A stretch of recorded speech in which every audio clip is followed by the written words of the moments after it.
देखिए, मुख्य मुद्दा जो कुछ भी है डेवलपमेंट। हम लोगों ने बिहार में शुरू से ही, जब से 2005 के नवंबर में बिहार के लोगों ने हम लोगों को काम करने का मौका दिया है, और तब से लेकर आज तक विकास का काम, और सिर्फ हम विकास की बात नहीं करते हैं, न्याय के साथ विकास की बात करते हैं, ग्रोथ विथ जस्टिस। और उसका मतलब है हर इलाके का विकास और समाज के हर तबके का विकास।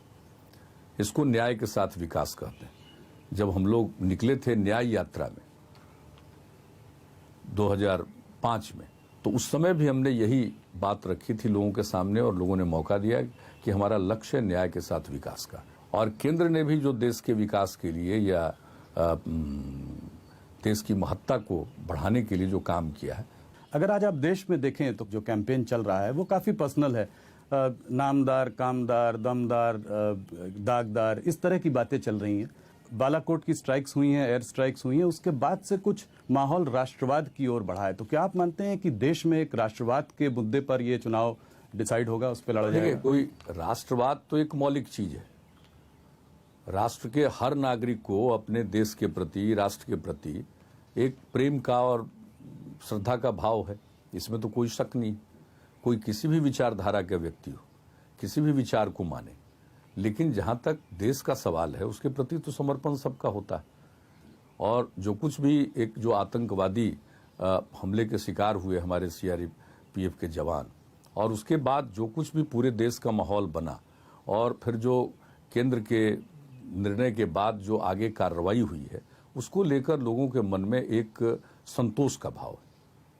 तो ये तो अपनी जगह पर है, लोगों को अच्छा लग रहा है। और देश एक ऐसा चीज है, राष्ट्र एक ऐसा चीज है कि अगर उस पर किसी भी प्रकार का आक्रमण हो या किसी भी प्रकार का खतरा दिखाई पड़े बाहर से, तो पूरा देश एकजुट होता है। उसमें कोई वो राजनीतिक बात नहीं है। और जिनके हाथ में आज नेतृत्व है, इसका श्रेय उनको जाता है। तो इसके लिए तो लोगों को मोदी जी के प्रति एक, जिसको कहिए कि सम्मान का भाव है इस कार्यक्रम से। लेकिन और किसी को ऐसा लगता हो कि भाई इसके चलते उनकी स्थिति और बेहतर हो रही है, तो इसको लेकर कई तरह की बात कहते होंगे, लेकिन वो लोगों को पसंद नहीं। 2014 में जब मोदी जी आए थे, तब उस वक्त करप्शन का माहौल था, घोटाले का माहौल था, तो उन मुद्दों को लेकर उन्होंने अपने लिए एक मैंडेट मांगा, अच्छे दिन का वादा भी किया आने वाले समय में। नेशनल स्तर पर अगर आप देखें तो आज भी बात वही हो रही है, वही करप्शन कांग्रेस का, जो कि अब तो पिछले 5 साल से मोदी जी की सरकार है। तो अपने जो उनके अचीवमेंट्स हैं उसको सामने रखने के बजाय बात अभी भी पुराने जमाने की हो रही है। नहीं, देखिए, ये जो चुनाव का माहौल आता है उसमें कुछ इस तरह की बातें आती रहती हैं, एक दूसरे पर आरोप लगाना, और ये विभिन्न दलों में ये चलता रहता है। लेकिन मुख्य चीज यह है कि मूल बात यही है कि आपको अवसर मिला तो आपका जो अचीवमेंट है, आपकी जो उपलब्धि है, वो लोगों के लिए सबसे महत्वपूर्ण बात है। वैसे तो बोलने के लिए तो बहुत कुछ लोगों को बोलना है। ये जो मिशन शक्ति अभी हुई, उसमें प्रधानमंत्री जी ने पूरे देश को संबोधित भी किया।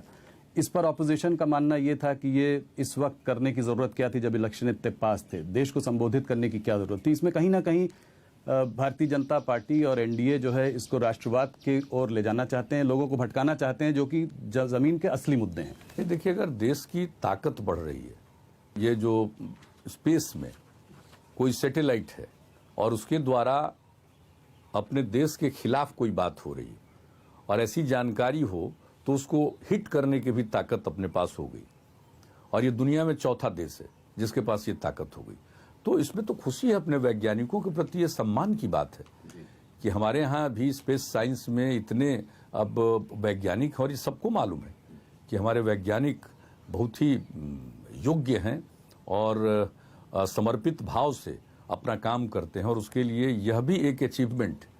तो अचीवमेंट है तो पूरे देश का अचीवमेंट है वैज्ञानिकों की बदौलत, एक तरह से देश की रक्षा का अचीवमेंट है। और वैसी स्थिति में देश का जो नेतृत्व करते हैं प्रधानमंत्री, अगर उनकी तरफ से कहा गया तो इसमें कोई ऐसी बात नहीं है। मोदी जी का एक बड़ा कैंपेन चालू हुआ है जिसमें उन्होंने कहा कि मैं भी चौकीदार। ये कांग्रेस की ये जो कैंपेन चल रही थी कि चौकीदार चोर है, उसके अब आप सोच लीजिए भाई, क्या लैंग्वेज का इस्तेमाल होता है, नहीं करना चाहिए। आप ऐसे शब्दों का प्रयोग, चोर शब्द का प्रयोग, अरे आप बहुत ऐसे शब्द उपलब्ध हैं जिसका आप प्रयोग करिए। आप जो भी आज रूलिंग पार्टी है उसके खिलाफ बहुत सारी बातें रख सकते हैं अपने विचारधारा के अनुरूप, लेकिन ऐसे शब्दों का प्रयोग करना, आप बताइए इसका क्या मतलब है? ये सब चीजें तो यही तो दिखाती है कि देश में एक कटुता का वातावरण पैदा किया जा रहा है। और काम क्या करते हैं ये लोग? इतने दिनों से कांग्रेस पार्टी का शासन रहा, इन्होंने क्या काम किया भाई? अल्पसंख्यक समाज के लिए कितना काम किया भाई? लोगों के मन में एक डर का वातावरण पैदा करना और उसका समर्थन प्राप्त करना एक चीज है। खैर राजनीति में कुछ भी कर सकते हैं, लेकिन काम क्या किया है? और आज हम आपको बता देते हैं कि 2005 से लेकर के अब तक बिहार में हर कम्युनिटी के बारे में काम हुआ। किसी भी कम्युनिटी की हम लोगों ने उपेक्षा नहीं की। नारी सशक्तिकरण का काम किया, जो समाज में सबसे हाशिए पर है, दलित, महादलित समाज, अति पिछड़ा वर्ग, सबके लिए काम हुआ और अल्पसंख्यक समाज के लोगों के लिए काम हुआ। मुझे बता दें जितना अल्पसंख्यक समाज के लिए काम हुआ। कांग्रेस पार्टी शासन में थी और भागलपुर में दंगा हुआ था, उसका मौका मिला लालू प्रसाद जी को, और क्या किया वहां पर जो कम्युनलिज्म के शिकार हुए थे भागलपुर के। जब हम लोगों को मौका मिला काम करने का, हमने तो देखा था कि न लोगों को राहत मिली है, न इस तरह के कुकर्म करने वाले लोगों के ऊपर जमकर कार्रवाई हुई। हमने फिर से कई केसेस को रिवाइव किया और कोर्ट में मामला गया, लोगों को सजा हुई, लोगों को हम लोगों ने वहां पर पेंशन की योजना शुरू करवाई, एक एक चीज करवाया है जिनका जो नुकसान हुआ। बात है वोट जिसको चाहे लोग दे सकता है। आप समझ लीजिए, कोई भी कम्युनिटी जिसको उचित समझेगी उसको वोट देगी, जो भी वातावरण होगा। लेकिन जो सबसे बड़ी बात है, यहां देख लीजिए, लोग जो चाहे बोल लें, लेकिन आज जो दावा करते हैं बहुत सारे लोग शेड्यूल कास्ट की, शेड्यूल ट्राइब की, किया क्या है? मोदी जी के काम को आप 1 to 10 के स्केल पर अगर आपको उनको वो करना पड़े तो आप कितने नंबर देंगे? नहीं, देखिए ये सब स्केल पर मेजरमेंट ठीक नहीं है। क्या अच्छे दिन हम उनको क्यों कहें 10 से भी कम? जी, तो आप कह रहे हैं 10 आज चुनाव का माहौल है, 10 से भी कम क्यों करें? हम तो कोई इंडिपेंडेंट है नहीं एनालिस्ट, हम तो सहयोगी हैं। और हम अपने बिहार के एंगल से देख रहे हैं कि बिहार में चाहे इंफ्रास्ट्रक्चर का हो, उसमें जो उन लोगों ने कहा था उस सिलसिले में काम बहुत हुआ, जो कुछ भी जरूरत थी। और बिहार में तो कई काम हुए जिसको सेंट्रल गवर्नमेंट ने भी एडॉप्ट किया। अब जैसे हम लोगों ने निर्णय लिया था अपने 7 निश्चय के अंतर्गत कि हर घर बिजली का कनेक्शन देंगे, अब राष्ट्रीय योजना बन गई। और आप जान रहे हैं बिहार में हर घर को बिजली पहुंचा दिया हम लोगों ने। 2018 के 31 दिसंबर का लक्ष्य था, उसको 25 अक्टूबर 2018 में पहुंचा दिया। तो एक एक काम हुआ है। काम में उनका जो सहयोग है केंद्र का, तो हम तो अप्रिशिएट करेंगे। देखिए 99% से ज्यादा पैसा वापस सिस्टम में आ गया। आरबीआई का डेटा अगर आप देखें तो डिमोनेटाइजेशन से अब तक कैश का जो जनरेशन है यहाँ पे 20% ज्यादा हो गया है डिमोनेटाइजेशन के समय से। इसका असर इकोनॉमी को भी भोगना पड़ा है। जीडीपी ग्रोथ हमारी 1-2% का उसको झटका भी लगा, जो कि जायज था, लगने की बात भी थी। तो अगर आप ओवरऑल देखें तो नोटबंदी का लोगों को भी इतनी कष्ट झेलना पड़ा, आपके बिहार में भी लोगों को काफी कष्ट झेलना पड़ा। तो क्या देखिए, लेकिन कहीं ना कहीं ये बात आप एग्जीक्यूशन फेलियर था? हम बता देते हैं, जो लोग बोलने लगे कि कष्ट झेलना, हम उस समय बिहार की यात्रा पर निकले हुए थे। ये कदम इनका संभवतः 8 नवंबर की रात में हुआ था और नेक्स्ट डे हम बाहर यात्रा पर निकले थे। और हमसे लोगों ने पूछा था, सवेरे ही हमने जो बताया, हम पूरे बिहार में घूम रहे थे, बैंक के बाहर लोग खड़े थे, लेकिन कोई विरोध नहीं प्रकट कर रहा था। हमने भी तो नोटबंदी का इसका स्वागत कर दिया था। और हमने ही नहीं स्वागत किया था, अन्य पार्टियों ने भी स्वागत किया था भाई, तत्काल उस समय स्वागत किया था। आज आप लोग आरजेडी की बात वो अलग है, वो सब लोगों ने शुरू में कुछ दिनों तक इसका स्वागत किया, लेकिन आज उसका नतीजा क्या हुआ? तो उससे लोगों की परेशानी वाली बात जो कह रहे हैं, बिहार में देख रहे थे, नहीं परेशानी थी।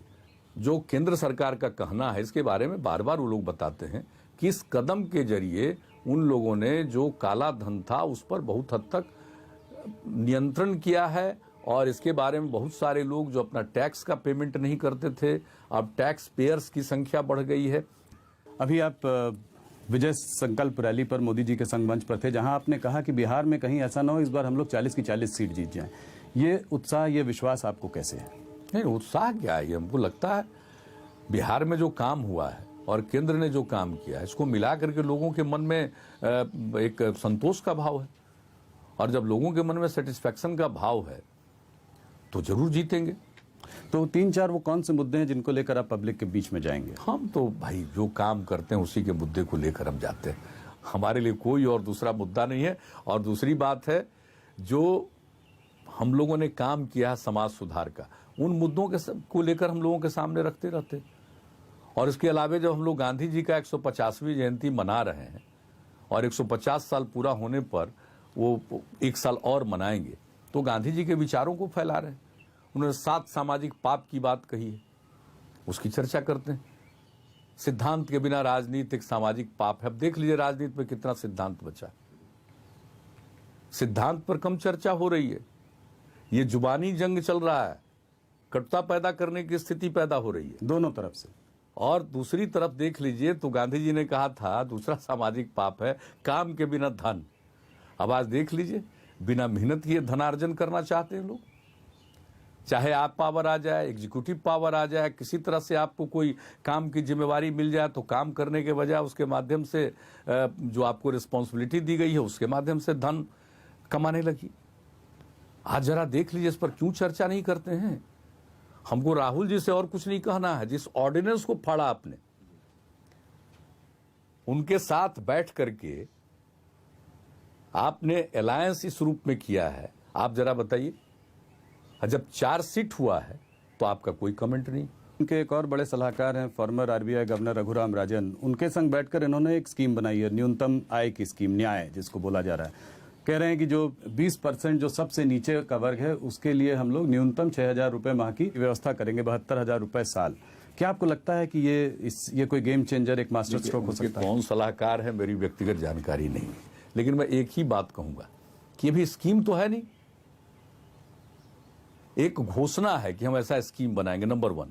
अगर मौका मिलेगा तब स्कीम बनाने की बात होगी। स्कीम ये बना नहीं पाएंगे, और अगर कागज पर स्कीम बना भी लेंगे तो इसको एग्जीक्यूट नहीं कर पाएंगे। क्योंकि आपको पता कैसे चलेगा? पहले पूरा का पूरा सिस्टम को ठीक करिए।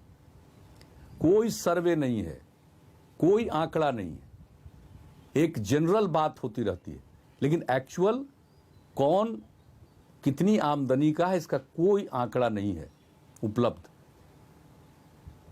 एक ऑथेंटिक फिगर भी उपलब्ध ठीक से नहीं है। एक आकलन है, असेसमेंट है, सिर्फ लोग नहीं उपलब्ध हैं। आप दीजिएगा, किसको दीजिएगा? और आप जान लीजिए, एक तो कर नहीं पाएंगे, और जब देना शुरू करिएगा मान लीजिए, तो फिर जो सबसे नीचे है उसको नहीं मिलेगा, कुछ घूस दे करके उसके ऊपर वाला ले लेगा। इसलिए जब कोई स्कीम के बारे में सोचिए तो मैं तो यही कहूंगा कि उसके एग्जीक्यूशन के बारे में सोचना चाहिए। और मैं कोई दावा नहीं करता हूं, लेकिन हमारे यहां जब हम कोई चीज के बारे में सोचते हैं तो उसके एग्जीक्यूशन के बारे में सोचते हैं, कैसे एग्जीक्यूट करेंगे। तो आप कह रहे हैं अगर ये आ भी जाए तो इसका एग्जीक्यूशन बहुत मुश्किल है। एग्जीक्यूशन मुश्किल नहीं है, इसका तो मतलब समझिए कि दुरुपयोग होगा।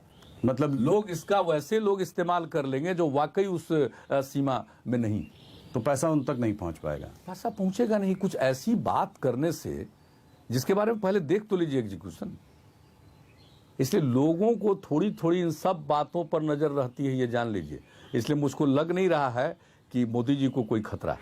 एक बड़ा केंद्र बिंदु बिहार भी है, यहाँ पर आपको कितनी सीट लाने की आशा है और आप ये कैसे देखते हैं? क्योंकि गठबंधन के भी अगर आप देखें तो यादव और माइनॉरिटी मुस्लिम वोट जो है उनका एक साथ है, उनके साथ रहेगा, 30% करीब ये हो जाता है, तो बाकी उनका एक ये हेड स्टार्ट तो है ही। आपका कौन सा ऐसा वोट बैंक है जो आपके साथ रहेगा? एक बात मैं बताऊं जी, कि जो आप लोग बोल रहे हैं माइनॉरिटी कम्युनिटी का और उसमें एक मुस्लिम कम्युनिटी का, उसका फिगर तो अवेलेबल है। हर 10 साल पर जो जनगणना होती है वो फिगर तो अवेलेबल है। अलग अलग कम्युनिटी के कितने लोग हैं इसका तो फिगर रहता है। शेड्यूल कास्ट और शेड्यूल ट्राइब में कास्ट का भी सर्वे होता है। बाकी जात का कास्ट का कौन सा सर्वे? ये जो अपने मर्जी से लोग बोलते रहते हैं कि ये कास्ट की इतनी आबादी है, किस आधार पर बोलते हैं? लास्ट सर्वे हुआ है कास्ट बेस्ड सर्वे, वो हुआ 1931 में।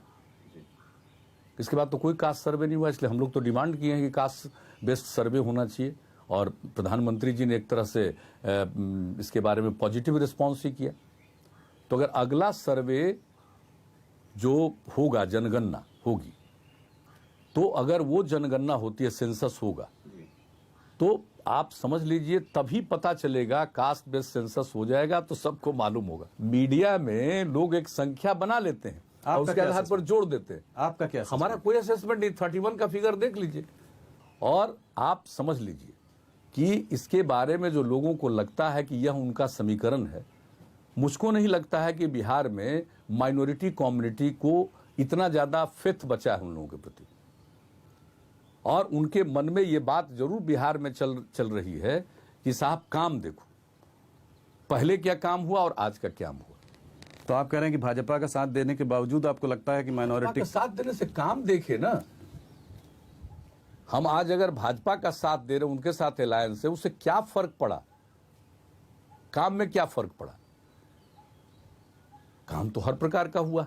आपके पास इतना वक्त नहीं है कि अब एक एक काम गिना दें जितना काम माइनॉरिटी कम्युनिटी को हुआ। इसलिए वो दावा मुझको नहीं लगता है। एक उन लोगों का अपना एक प्रचार का जरूर है। और अब समाज में देख नहीं रहे, इंटरकास्ट मैरिज अब शुरू हो गया। और जब इंटरकास्ट मैरिज जब बढ़ता चला जाएगा तो कास्ट धीरे धीरे खत्म होगा। हम तो लोगों के बीच में जाएंगे काम के आधार पर वोट मांगने। अगर काम से संतुष्ट है। आपका एक बहुत बड़ा इनिशिएटिव रहा है शराबबंदी। आज शराबबंदी के मुद्दे को आप लेकर आगे और जा रहे हैं, तो इसका आप क्या असर देखते हैं चुनाव? ये बहुत अच्छा असर है इसका।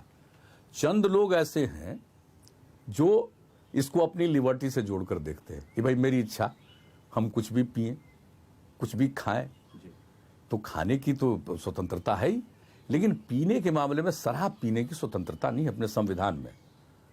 ये बात बहुत स्पष्ट है। ये मौलिक अधिकार का अंग नहीं, और न शराब का व्यवसाय मौलिक अधिकार का अंग है। इसलिए लिबर्टी से इसका कोई लिंक नहीं, और ये बहुत खराब चीज है। कुछ मान लीजिए अमीर उमराव लोग जो थे, उनको उतना ज्यादा भले ही इसका असर न पड़े, लेकिन गरीब गुरबा में जो ये प्रचारित हो रहा था, उससे पूरा का पूरा परिवार तबाह हो रहा था। घर के अंदर एक माहौल बहुत खराब होता चला जा रहा था। लोग अपनी गाढ़ी कमाई का ज्यादा पैसा शराब में गंवा देते थे, घर में लौट कर आते थे, शाम में झगड़ा करते थे। पत्नी का, बच्चों का, सबको बड़ी तकलीफ थी। ये होने के बाद आज बड़ी खुशी का माहौल है उन लोगों में। हाँ, चंद लोग जिनको मेरे इस काम से बड़ा तकलीफ होता, तभी तो वर्ल्ड हेल्थ ऑर्गेनाइजेशन की रिपोर्ट आई है। दुनिया भर में 2016 का उन्होंने अध्ययन किया है और 2018 में पब्लिश हुआ है।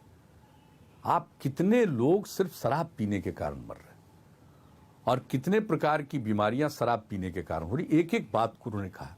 तो जो भाई जागरूक पढ़े लिखे लोग हैं, उनमें भी ये जागृति आनी चाहिए। इन्हीं तरह के कुछ कामों को लेकर 2005 में आपको सुशासन बाबू बोला गया। पिछले कुछ सालों में क्राइम बढ़ता जा रहा है यहाँ पर, और आप भी कुछ चुप हैं, इस पर ज्यादा बोल नहीं पा रहे हैं। ये किस वजह से इन सालों में आप उतना काम नहीं कर पाए जितना कि पिछले 5 सालों में? बहुत अच्छी तरह हम आपको बता देते हैं। क्राइम बढ़ नहीं रहा एक्चुअली। ये मैं किसी भी को कहता हूं, रिपोर्टिंग पर मत जाइए। धीरे धीरे धीरे धीरे क्राइम रिड्यूस हो रहा। ये कोई दावा करेगा कि बिल्कुल क्राइम फ्री सोसाइटी हो गई? ये दुनिया में हुआ है? कोशिश करनी है ना। और अल्टीमेटली गोल यही है, लक्ष्य यही है कि क्राइम फ्री सोसाइटी हो। लेकिन इसको प्राप्त करने के लिए तो निरंतर आपको काम करते रहना पड़ेगा। आज हमारे यहाँ क्राइम का, जैसे मर्डर का देख लीजिए या मेजर क्राइम्स का देखिए, उसका 60% लैंड डिस्प्यूट के कारण होता है।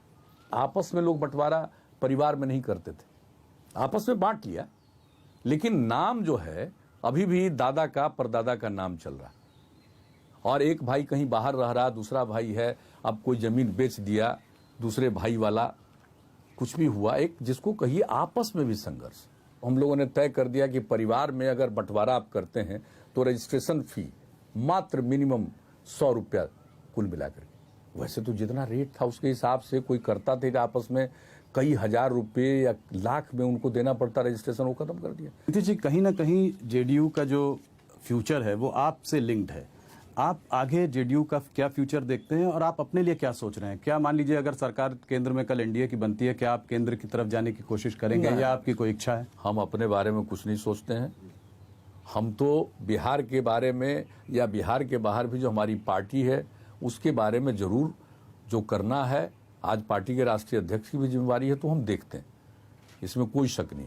और जहां तक जनता दल यू की बात है, इसमें अब यंग जनरेशन के लोग जुड़ रहे हैं बहुत, तो सक्सेशन प्लान है नहीं है, नहीं वो तो ऑटोमेटिक होता है ना, ये सब चीजें ऑटोमेटिक होगी, उसके लिए कोई सोचने की बात नहीं, क्योंकि यहाँ तो वंशवाद है नहीं यहाँ तो पूरा का पूरा पार्टी ही एक परिवार है।